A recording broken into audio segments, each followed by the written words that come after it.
Sem consenso, Segurança Pública explica as medidas que aumentam a jornada de trabalho de policiais e bombeiros no estado. A categoria já se posicionou contra a alteração. Os prejuízos com o mau tempo no município de Caxambu do Sul, no oeste catarinense, agricultores perderam tudo o que haviam plantado. Busca de soluções. Prefeituras da Grande Florianópolis fazem malabarismo com o orçamento para não fechar as contas no vermelho e não comprometer os serviços básicos. Mudança nos precatórios. Órgãos públicos terão até 2020 para zerar a fila de pagamentos. Santa Catarina deve 1 bilhão e 400 milhões de reais em precatórios. Greve perto do fim. Governo anuncia pagamento de benefícios e direitos dos funcionários da CONCAP que iniciaram uma paralisação hoje. Em uma assembleia amanhã, a categoria deve decidir se volta ao trabalho.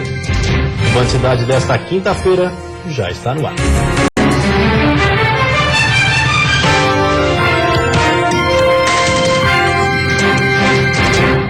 Olá, boa noite.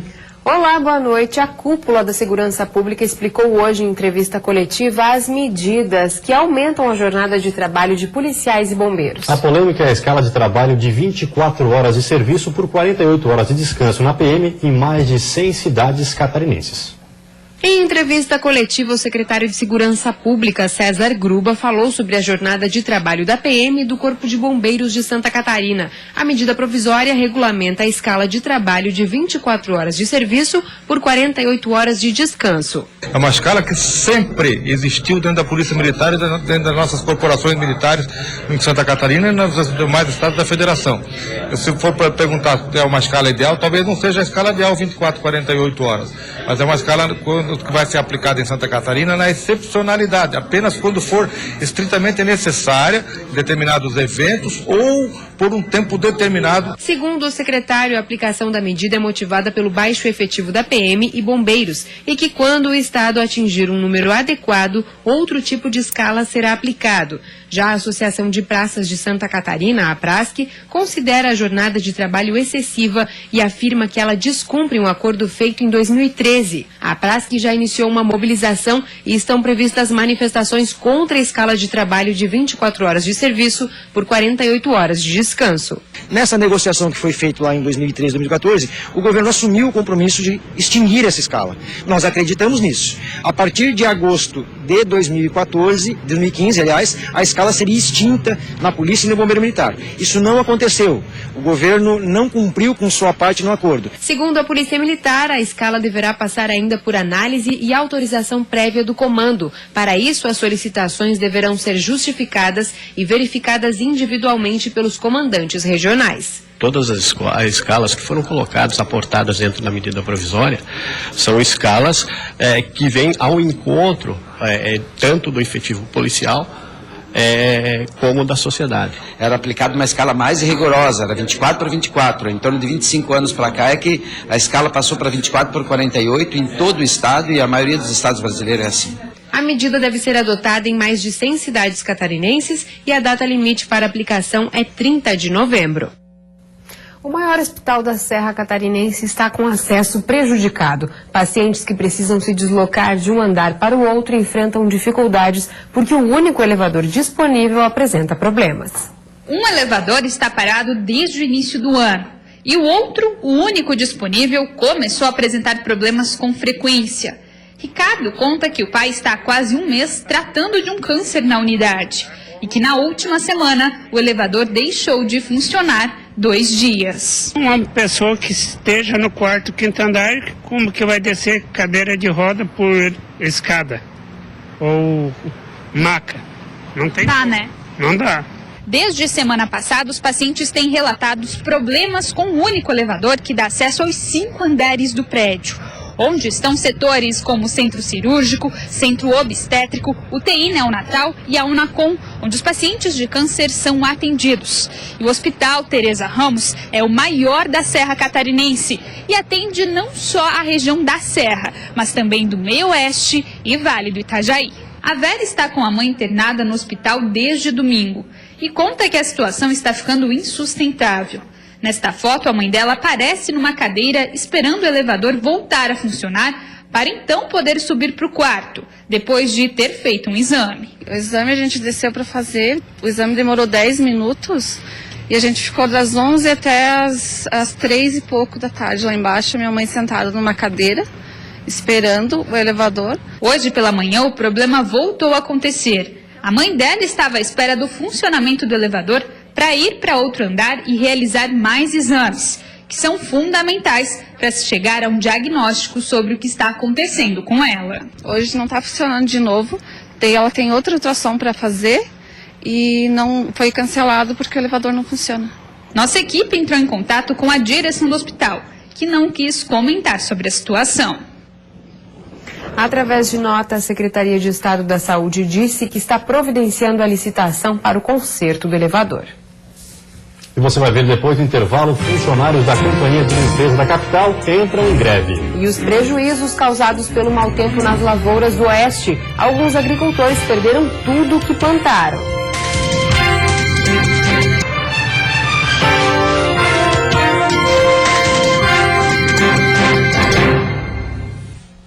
A greve da CONCAP pode estar perto do fim. Hoje, as atividades de recolhimento de lixo e limpeza pública ficaram prejudicadas na capital. Mas uma negociação agora há pouco garantiu o atendimento dos pedidos da categoria.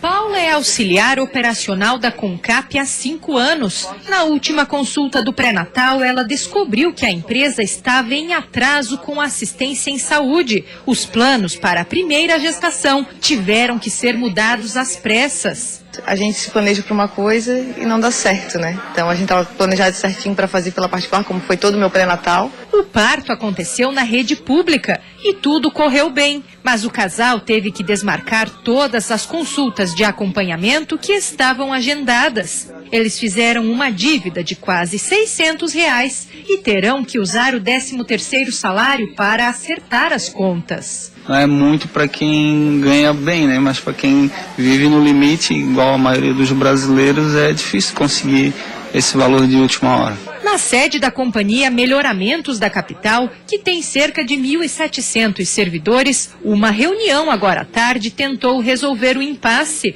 A greve começou hoje pela manhã, porque o Vale Alimentação, transporte, contribuição previdenciária e até imposto de renda estavam sendo descontados dos servidores, mas com repasses em atraso. O que nós vemos com preocupação é que a prefeitura não vem cumprindo aquilo que ela determina no orçamento.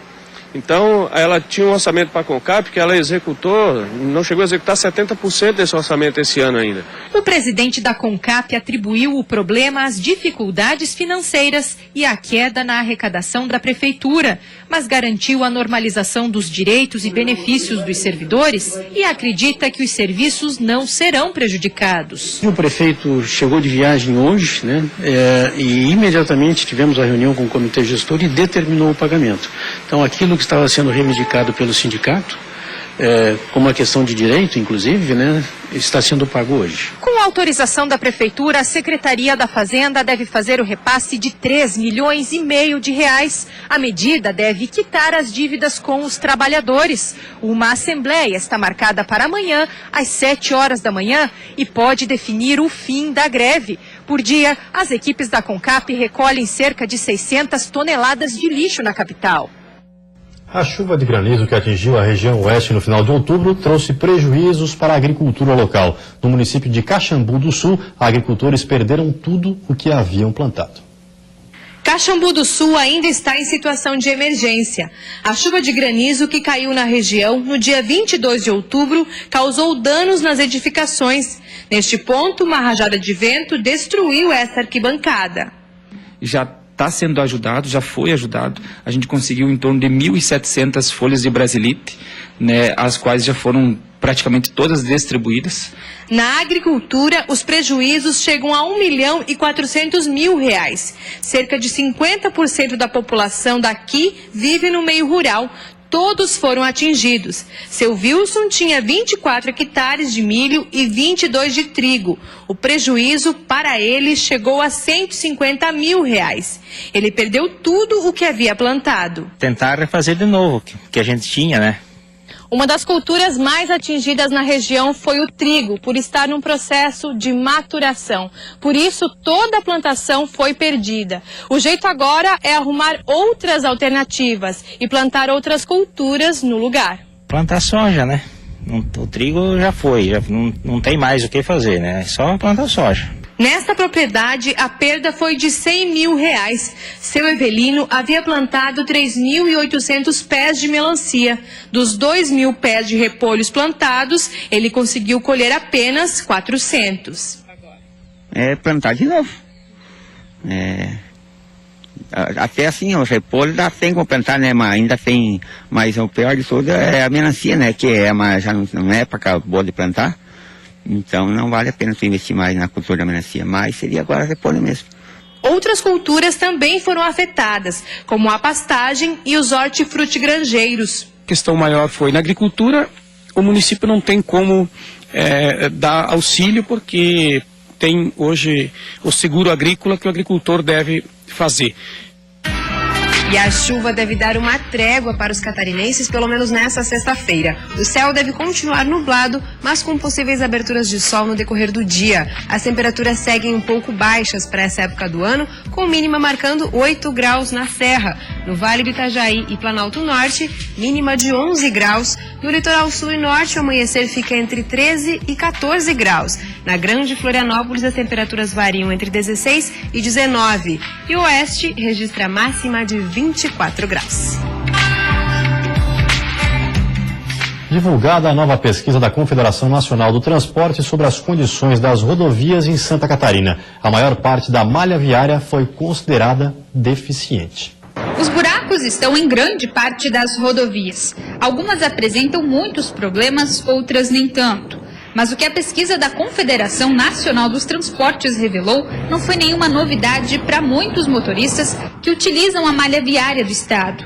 Em Santa Catarina foram avaliados 3.165 quilômetros de 27 rodovias, sendo 12 delas estaduais. Mais da metade apresentou deficiência.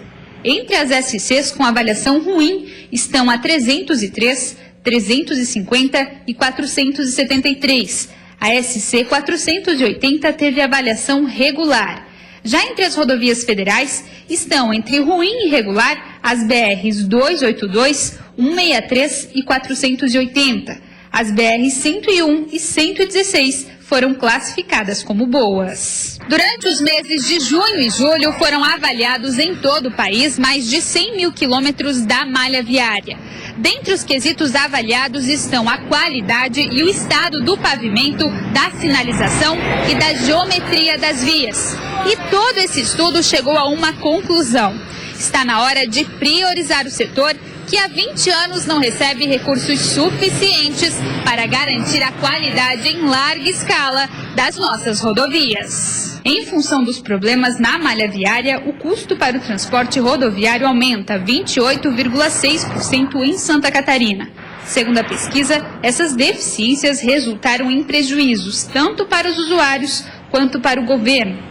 Mais de 46 bilhões de reais foram perdidos devido aos problemas do pavimento. Atrasa as viagens, consumo de combustível muito maior, porque tem que segurar nos buracos e chega a quase dobrar o consumo de combustível nas estradas ruins.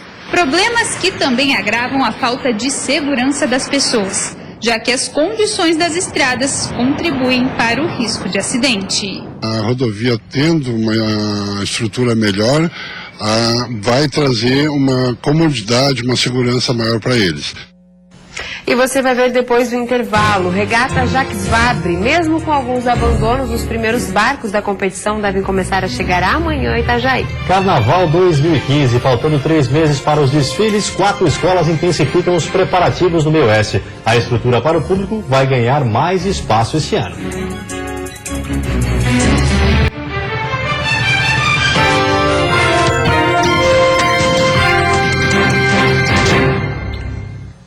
Os primeiros barcos da regata Jacques Vabre devem chegar a Itajaí a partir desta sexta-feira. Alguns problemas fizeram 17 embarcações abandonarem a prova, um número recorde desde a primeira edição da regata.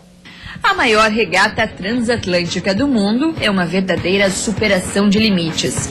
Desde o dia 25 de outubro, quando os barcos saíram de Le Havre, na França, 17 já desistiram. Entre as causas dos abandonos estão cabotagem, perda do mastro e a falta de energia a bordo. Teve até 2 resgates aéreos. O número de desistências já é um recorde nas edições da Transat Jacques Vabre. A edição desse ano já entrou para a história como a mais difícil e superou a de 2011, onde 15 barcos desistiram da regata. E os brasileiros seguem firmes, mesmo depois de terem problemas na vela. Conseguimos recuperar a vela, mas na verdade teve que botar para dentro do barco e não tinha como usar a outra vela de proa Genoa grande por causa do vento. Então a gente ficou na noite, não é tão anterior, uma situação bastante ruim mesmo.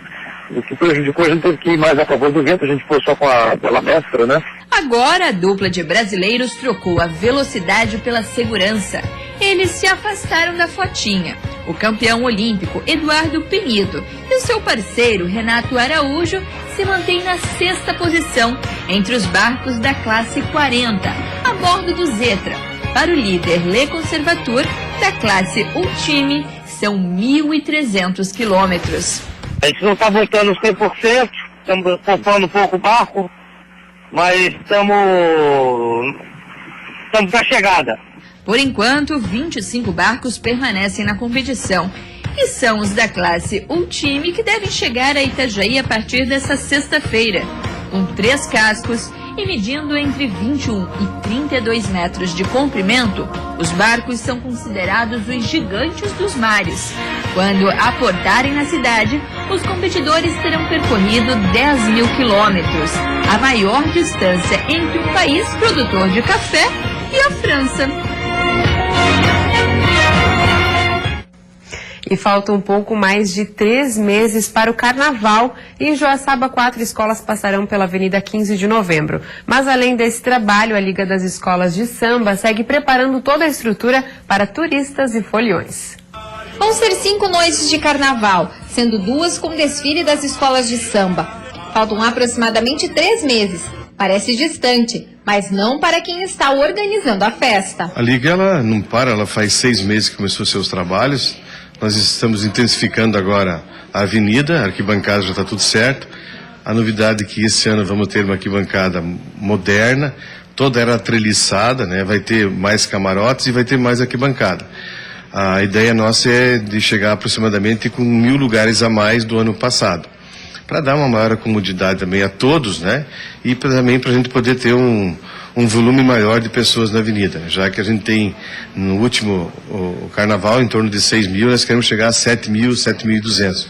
E se você somar tudo, nós devemos chegar em torno de 20 a 25 mil pessoas na avenida. Em 2016, o público vai prestigiar o desfile de 4 agremiações. A Acadêmicos do Grande Vale vai fazer uma homenagem ao deputado Jorginho Melo. Na aliança, o tema vai ser uma das mais tradicionais frutas, a laranja. A Vale Samba não deixa por menos e vai falar sobre a maçã e suas variedades. Já Unidos do Herval traz para a avenida a força do vento. Com os enredos e sambas lançados, as escolas já iniciaram a confecção das fantasias. E assim como no último carnaval, as agremiações farão apenas uma apresentação. 2 escolas desfilarão no sábado e 2 na segunda-feira. A grande novidade ficará por conta do espaço para assistir os desfiles. Um novo projeto foi feito visando uma nova estrutura para as arquibancadas e camarotes. No total, a Liga espera disponibilizar pelo menos 1.000 novos lugares. A ideia nossa é começar aí no final de novembro ou comecinho de dezembro, colocar já ingressos e camarotes à disposição. A gente está trabalhando para isso e esperamos também que dê tudo certo. E a novidade também é que a gente está buscando mais parceiros, já que a gente tem vários parceiros que trazem os seus fornecedores para o nosso evento. Então devemos ter esse ano 1 ou 2 novidades de parceiros diferentes, trazendo mais gente de todo o estado e fora do estado, mostrando o que é o Carnaval de Joaçaba, que é um dos melhores carnaval de rua que acontece a nível do Brasil. E a seguir, prefeitos da Grande Florianópolis lançam proposta de ações conjuntas para enfrentar as dificuldades financeiras. E uma boa notícia para quem tem precatórios a receber. O pagamento de todas as dívidas deve terminar num prazo máximo de 5 anos.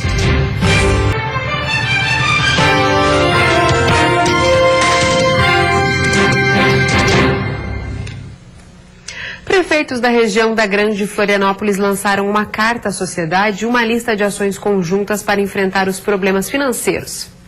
Das 22 prefeituras que compõem a Associação dos Municípios da Grande Florianópolis, 14 estavam representadas na coletiva de imprensa. Todos os prefeitos mostraram preocupação com a sua capacidade de investimentos e com o equilíbrio das contas públicas. Todos os indicativos levam a crer que o ano que vem continuará com esse problema, principalmente no primeiro semestre. O que nós temos que fazer? Adotar a realidade do orçamento de 2016, já que em 2015 nós vimos com um orçamento bom de 2014.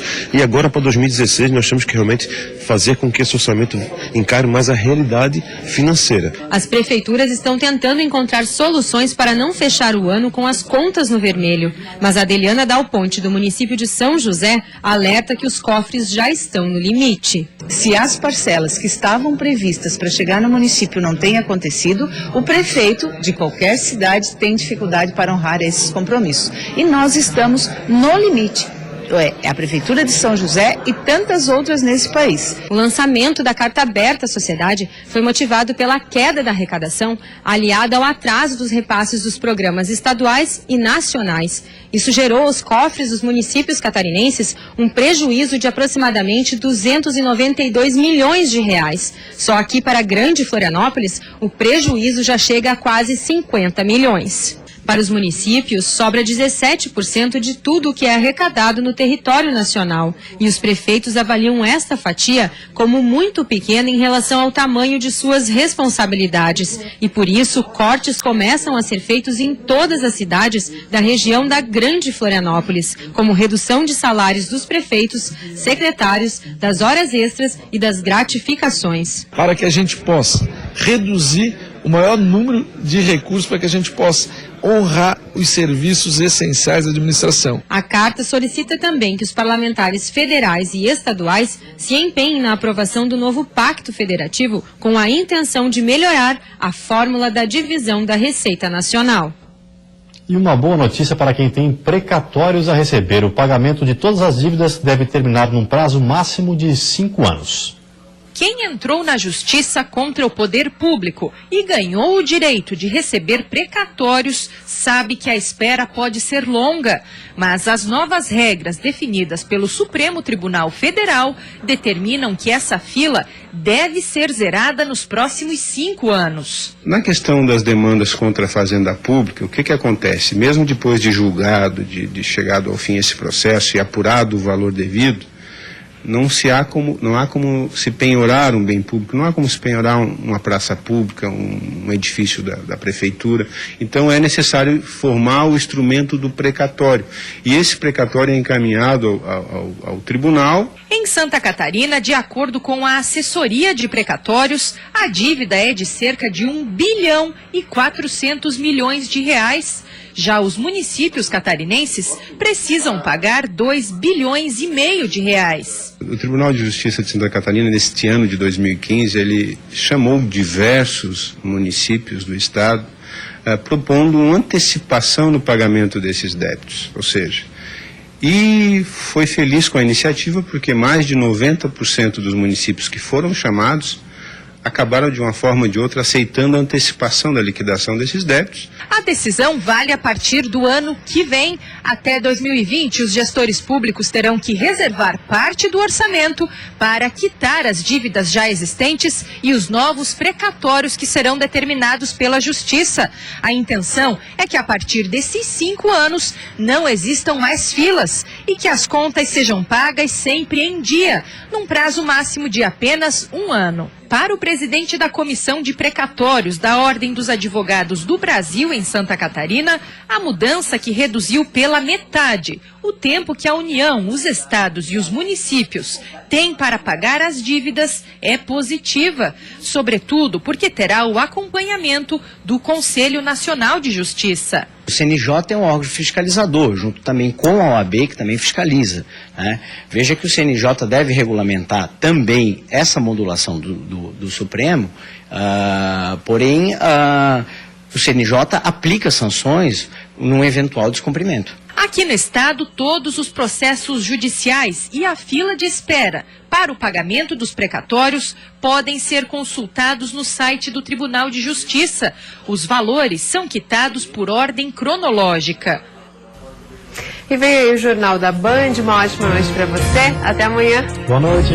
Até amanhã.